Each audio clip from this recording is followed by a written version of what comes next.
Cinema രംഗത്ത് നിരവധി hit ജോഡികൾ വന്നിട്ടുണ്ട്. ഇവരിൽ വൻ ജനപ്രീതി നേടിയ താര ജോഡിയാണ് ദുൽഖർ സൽമാനും നിത്യ മേനോനും. ഏത് നായക നടനൊപ്പവും മികച്ച കെമിസ്ട്രി നിത്യയ്ക്കുണ്ട്. എന്നാൽ ദുൽഖറുമായുള്ള കെമിസ്ട്രി ഇതിനേക്കാളൊക്കെ മുകളിലായിരുന്നു. ഓക്കെ കൺമണി, 100 ഡേയ്സ് ഓഫ് ലവ്, ഉസ്താദ് ഹോട്ടൽ എന്നീ സിനിമകളിലാണ് ഇരുവരും നായികാനായകന്മാരായി അഭിനയിച്ചത്. 3 സിനിമകളും ശ്രദ്ധിക്കപ്പെട്ടു. വൻ ജനപ്രീതി നേടിയത് തമിഴ് ചിത്രം ഓക്കെ കൺമണിയാണ്. മണിരത്നം സംവിധാനം ചെയ്ത ചിത്രത്തിന് ഇന്നും ആരാധകർ ഏറെ. മികച്ച പെർഫോമൻസ്, തിരക്കഥ, സംവിധാനം, സിനിമാറ്റോഗ്രഫി, മ്യൂസിക് തുടങ്ങി എല്ലാ ഘടകങ്ങളും ഒത്തുവന്ന ഓക്കെ കൺമണി വൻ ഹിറ്റായി. നിത്യയും ദുൽഖറും സെൻസേഷണൽ താര ജോഡിയായി. ഇപ്പോഴിതാ ഓക്കെ കൺമണിയിൽ താനും ദുൽഖറും ചെയ്യാൻ തയ്യാറാകാതിരുന്ന സീനിനെ കുറിച്ച് സംസാരിക്കുകയാണ് നിത്യ മേനോൻ. ഓക്കെ കൺമണിയിൽ ഒരു ലവ് മേക്കിംഗ് സീൻ ഉണ്ടായിരുന്നു. ദുൽഖറിനും തനിക്കും ഈ സീൻ എക്സ്പ്ലിസിറ്റ് ആകുന്നതിൽ കംഫർട്ടബിൾ അല്ലായിരുന്നു.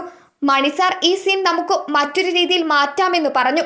അതിനപ്പുറം ഓക്കെ കൺമണിയിലെ നായികാവേഷം ചെയ്യുമ്പോൾ ആശങ്കയില്ലായിരുന്നു. ആ സമയത്ത് തന്റെ മനസ്സിലും ഓക്കെ കൺമണിയിലെ നായികയുടേത് പോലുള്ള ചിന്തയാണെന്ന് നിത്യ പറയുന്നു.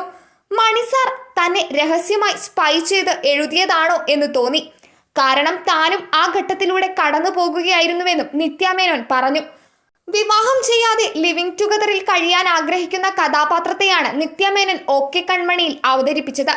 ഓക്കെ കൺമണി സ്ക്രീനിൽ കണ്ടപ്പോൾ താനും ദുൽഖറും തമ്മിലുള്ള കെമിസ്ട്രി അത്ഭുതപ്പെടുത്തിയിരുന്നുവെന്നും നിത്യ നേരത്തെ പറഞ്ഞിട്ടുണ്ട്.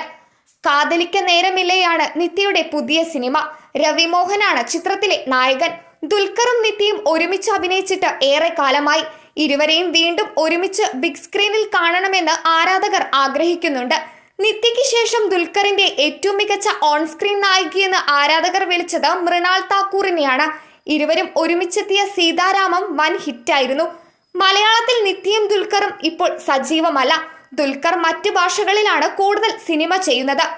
നിത്യയും തമിഴ്, തെലുഗ് സിനിമാ രംഗത്താണ് സജീവം. മാസ്റ്റർ പീസ് എന്ന സീരീസാണ് നിത്യ ഒടുവിൽ മലയാളത്തിൽ ചെയ്ത പ്രൊജക്ട്. കിങ് ഓഫ് കൊത്ത എന്ന മലയാള ചിത്രമാണ് ദുൽഖറിന്റേതായി ഒടുവിൽ പുറത്തിറങ്ങിയത്.